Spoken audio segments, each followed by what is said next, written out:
الشعب السوري العظيم، السلام عليكم ورحمة الله وبركاته.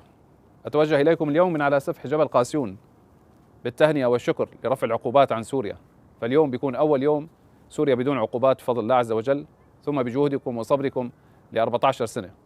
الشكر الجزيل لكل من ضحى وصبر خلال فترة الثورة السورية المباركة، لكل من استنشق الكيماوي، ولكل من هاجر وغادر أرضها، ولكل من غرق في البحار، ولدماء الشهداء الذين روت دماؤهم هذه الأرض المباركة حتى وصلنا إلى هذا النصر العظيم، وتوج بفضل الله عز وجل بأن ترفع القيود عن سوريا بشكل كامل.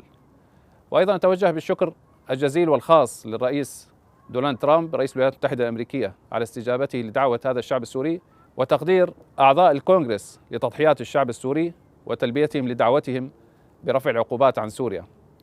والشكر موصول للرئيس رجب طيب أردوغان والأمير محمد بن سلمان والأمير تميم بن حمد آل ثاني.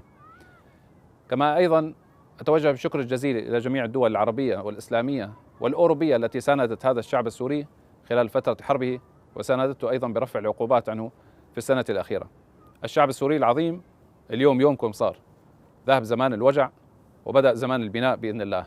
يدا بيد نبني هذا الوطن حتى نصل به إلى أعلى المراتب بإذن الله تعالى. والسلام عليكم ورحمة الله وبركاته.